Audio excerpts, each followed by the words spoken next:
Welcome to the FY26 budget presentation for the Library Department, which includes the Springfield Public Library and History Museum, where minds grow.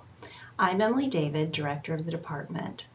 Our opening slide is a word cloud created from a document where we listed the many services that the library provides to our community. Many of these services will be mentioned throughout the presentation. Before I get started, I want to thank Carrie Shenley Couples, our library manager.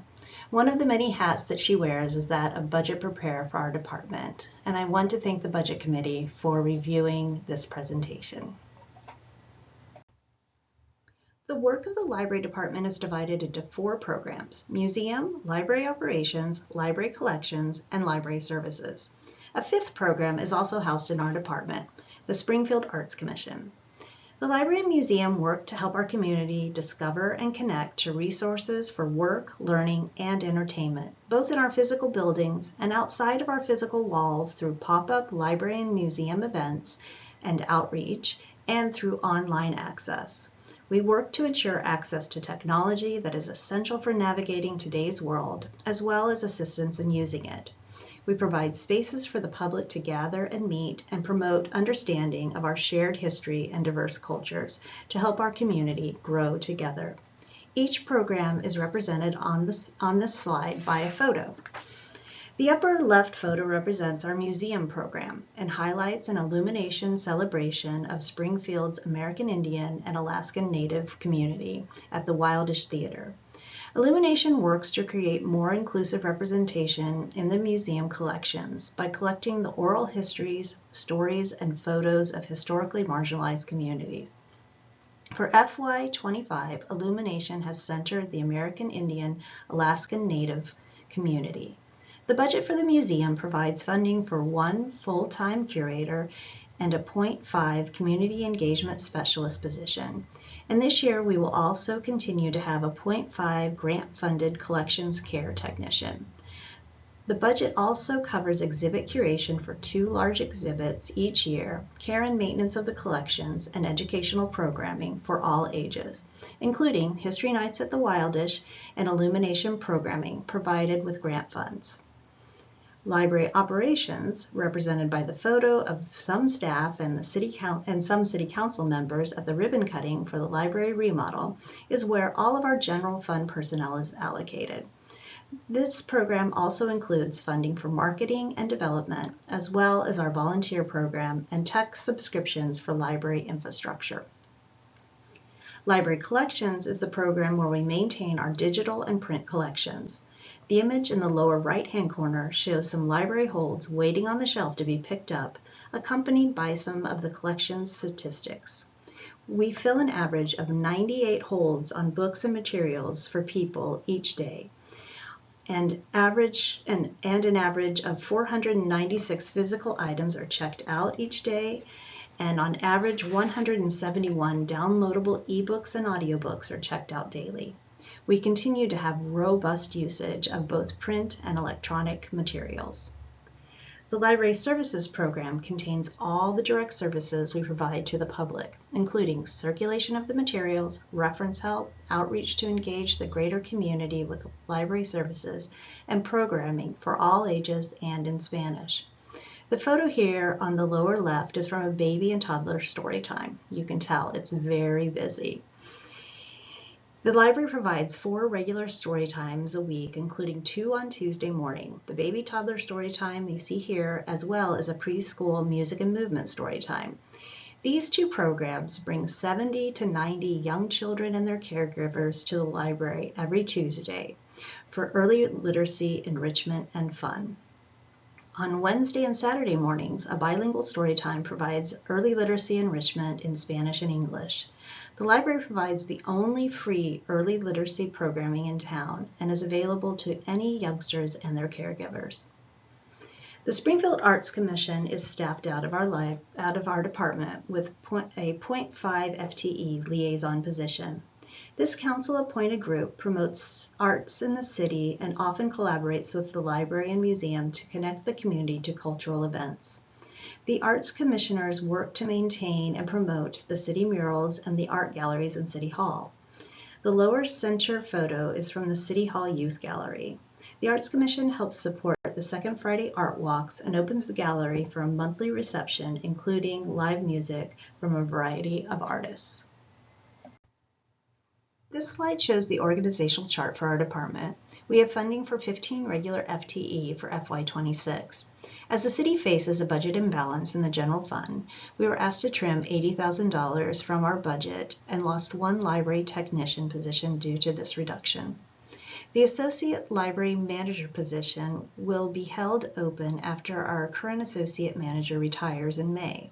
So we will be working with 14 regular FTE as we enter FY26. We were able to shift the remaining funds from the cut tech position to fund on-call positions that help cover service desks as well as backroom duties like materials check-in and cover when people are out sick or on vacation.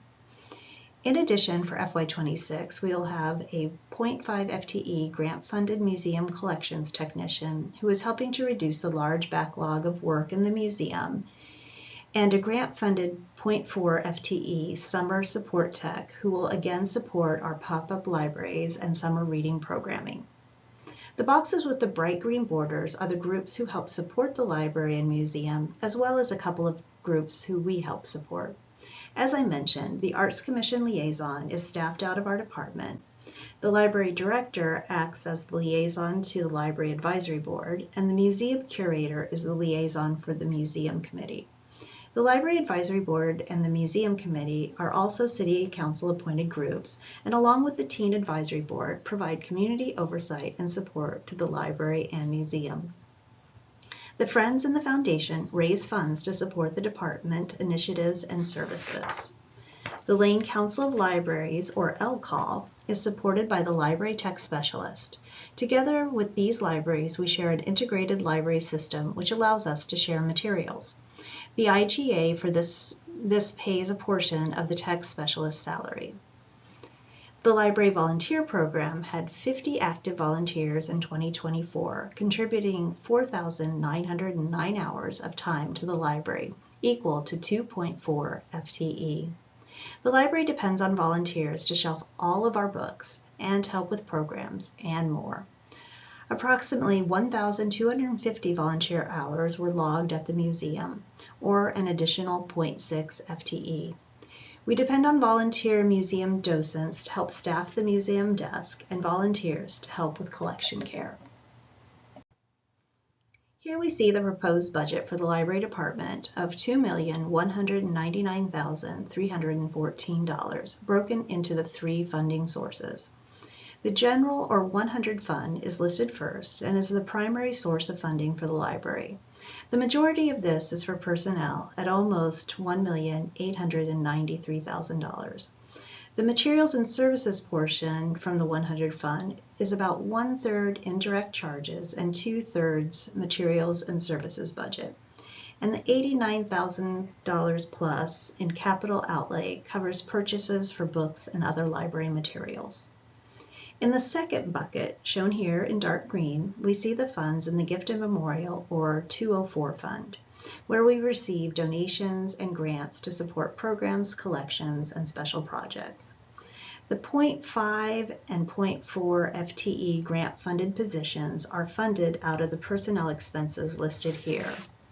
Because those positions are limited duration, they do not qualify for benefits, which is why the personnel costs are lower.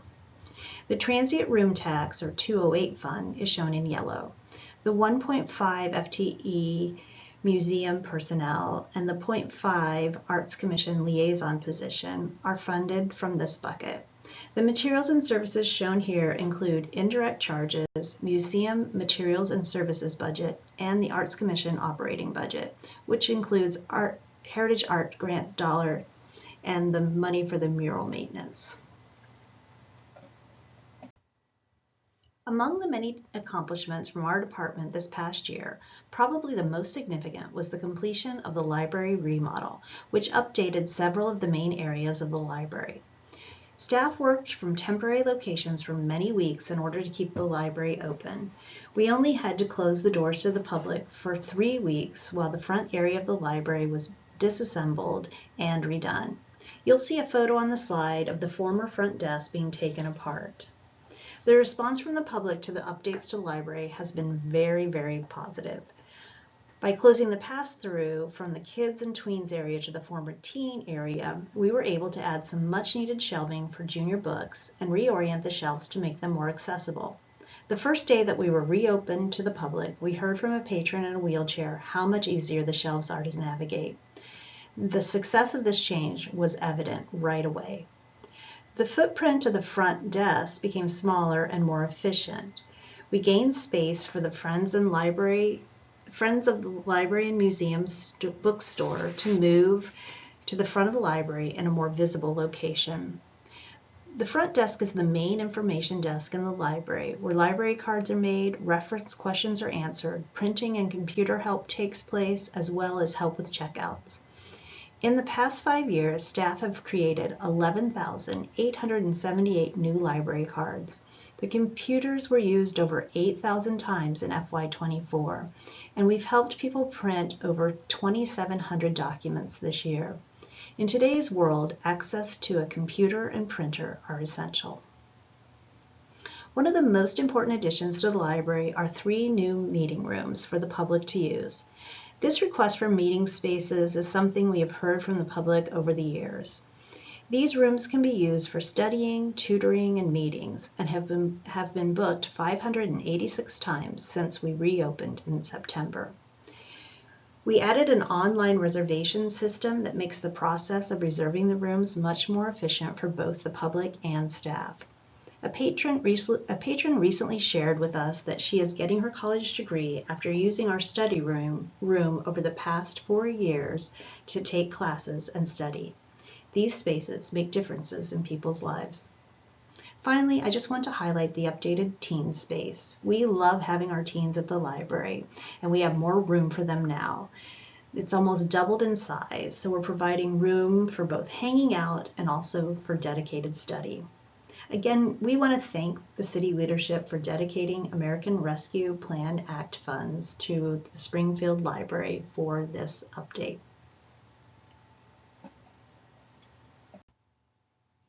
Accomplishments from the museum this year include that the Historic Atlas for Springfield will be finished by the end of the fiscal year. This is a really exciting book, a resource that uses primary resources like photographs, maps, and archival documents that chronicle the growth and history of Springfield through its different neighborhoods.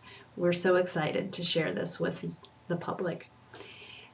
Also, through the work of the grant-funded museum collection technician, the Springfield History Museum has launched the digital photograph collection with nearly 6,000 photographs available online that show the history of Springfield and East Lane County. And there's more to come, more photographs to come. The database is searchable and an incredible asset to our community, making our history more accessible to all.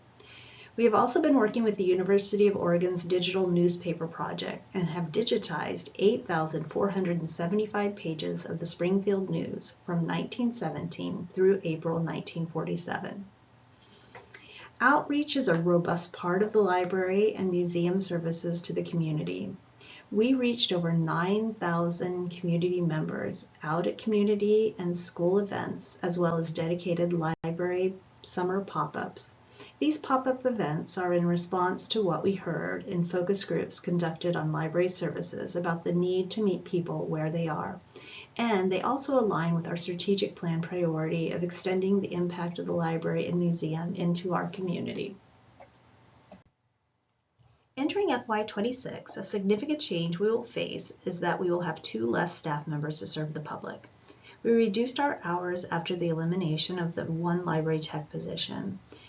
We will continue evaluating the best use of our updated spaces and resources for services and programs. As part of this, we plan to conduct a patron survey to help us prioritize those resources. Looking at the initiatives, we will continue the work outlined in our strategic plan of sharing the story of the library and museum working together by debuting a joint logo for our department. And an additional benefit of our new meeting rooms is facilitating organizations to meet with clients in our spaces. On the slide, you will see some of the co-location that has been happening, and we will continue to promote this opportunity in the coming year. In the museum, we will continue the work of the Illumination Project by accessioning the oral histories and photos collected over the last 4 years of the program into the permanent museum collection. We have had many requests for illumination exhibits in our schools and other locations. The photos in the slide show an exhibit at Thurston High School and a photo of the illumination photographers from the last 3 years installing an exhibit at the Lane County Public Services Building. In the coming year, we will create traveling exhibits for elementary, middle, and high school levels, highlighting the 4 illumination collections of Mexican immigrant, Asian American, Pacific Islander, Black and African American, and American Indian, Alaskan Native communities. School libraries are purchasing materials through a grant that we submitted and will support and extend the learning opportunities of the illumination exhibits. This is a great example of partnership with our Team Springfield partners. As we look to the coming years, staffing is a consideration. We anticipate changes in department leadership and need to plan for succession. We will also be cross-training position duties to ensure continuity of operations. We will continue to evaluate the challenges of meeting community needs by refining and prioritizing our services. Emergency preparedness is also a priority. We want to make sure that we are ready to step in and help with any emergency situations that the city faces, like we were able to do in the ice storm from last year. And as this slide highlights, we will focus on fundraising. Our Friends Group and the Foundation continue to provide great support to the library and museum, as evidenced by the numbers on the screen. We greatly appreciate these dedicated individuals. Continued development of these support groups will have a direct correlation on their important contributions that support and make possible many library and museum collections, programs, and services. Thank you for your time reviewing this presentation. If you have any questions at all, please do not hesitate to reach out to me. Thank you again.